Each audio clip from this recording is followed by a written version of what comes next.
بسم اللہ الرحمن الرحیم نحمدہ ونصلی علی رسولہ الکریم اما بعد۔ سیرت النبی صلی اللہ علیہ وسلم کا 13واں درس ہے۔ آپ صلی اللہ علیہ وسلم نے اپنے بچپن کے 4 سال بنی سعد طائف میں گزارے اور آپ بچپن میں اپنے رضاعی بہن بھائیوں کے ساتھ کھیلتے تھے۔ اسی طرح آپ صلی اللہ علیہ وسلم بچپن میں اپنے رضاعی بھائیوں کے ساتھ اجتماعی کاموں میں مدد بھی کرتے تھے۔ خدمت خلق کا جذبہ آپ صلی اللہ علیہ وسلم کی ذات اقدس میں بچپن ہی سے موجود تھا۔ چنانچہ جب آپ صلی اللہ علیہ وسلم کی عمر مبارک 4 سال ہوئی تو اس دوران ایک عجیب واقعہ پیش آیا۔ آپ اپنے رضاعی بھائی کے ساتھ بکریاں چرانے گئے ہوئے تھے کہ آپ کے رضاعی بھائی دوڑتے ہوئے گھر آئے اور والدہ حلیمہ سعدیہ سے کہا کہ 2 سفید پوش آدمی آئے اور ہمارے رضاعی بھائی یعنی محمد کو لٹھایا اور ان کا سینہ چاک کیا۔ یہ واقعہ سنتے ہی حلیمہ اور ان کے شوہر فوراً دوڑ پڑے، چراگاہ کی طرف آئے۔ آپ صلی اللہ علیہ وسلم کھڑے، فوراً سینے سے لگایا، پوچھا کیا ہوا؟ آپ صلی اللہ علیہ وسلم نے فرمایا معلوم نہیں، بس کچھ لوگ آئے تھے، میرا سینہ چاک کیا اور پھر اس کے بعد دوبارہ اسے سی لیا اور یہ سارا منظر میں دیکھ رہا تھا اور پھر واپس چلے گئے۔ اس واقعے کے بعد حضرت حلیمہ سعدیہ آپ کو اپنے گھر واپس لے آئے۔ یہ شق صدر کا پہلا واقعہ تھا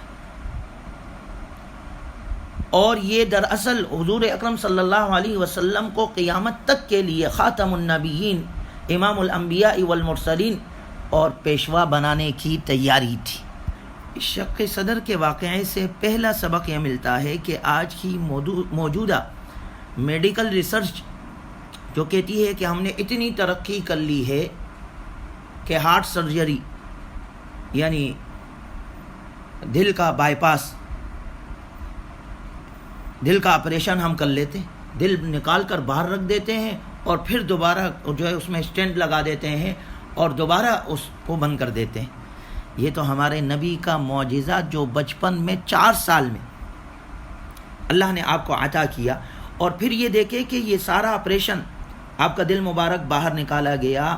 آپ کہہ رہے ہیں کہ میں اسے دیکھ رہا تھا اور پھر یہ سارا معاملہ ہو رہا ہے، کوئی بے ہوشی نہیں، کوئی وسائل نہیں، کوئی آپریشن تھیٹر نہیں، کوئی اسپتال نہیں، اور یہ آپریشن اللہ کے حکم سے کیا جا رہا ہے۔ کرنے والی مخلوق، نورانی مخلوق اللہ کے فرشتے ہیں جبرائیل اور میکائیل، اور جس ذات اقدس کا کیا جا رہا ہے محمد الرسول اللہ صلی اللہ علیہ وسلم ہے۔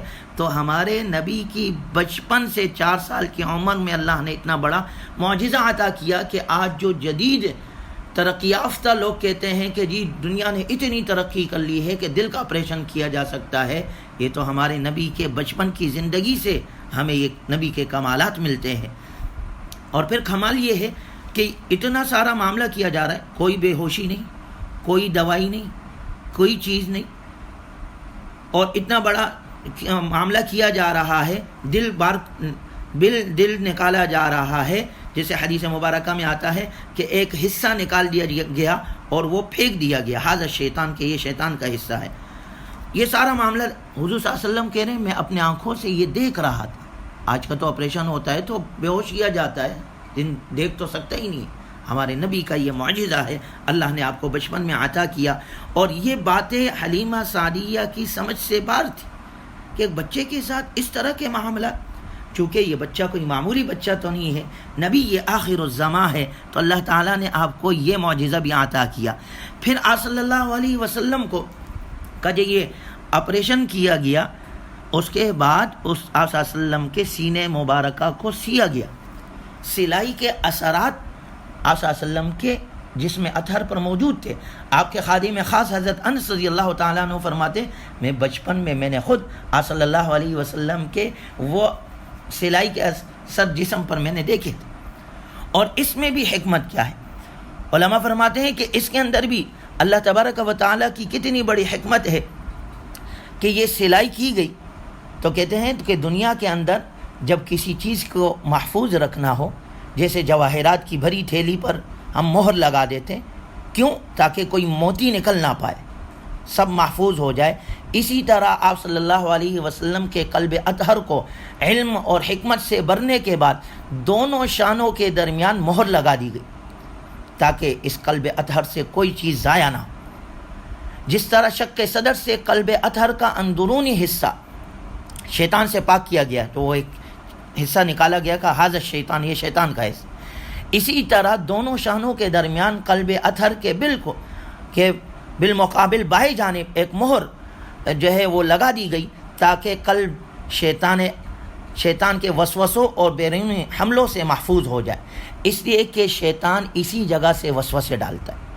تو گویا معلوم یہ ہوا کہ آپ کے قلب اطہر پر سینے پر سلائی کے اثرات اور پھر مہر لگانا، تو اس سے معلوم یہ ہوتا ہے کہ جس طرح قلب اطہر کا اندرونی حصہ شق صدر کے ذریعے سے مادہ شیطانی سے پاک کیا گیا، اسی طرح پشت کی جانب مہر لگا کر باہر سے بھی شیطان کی آمد کا راستہ بند کیا گیا.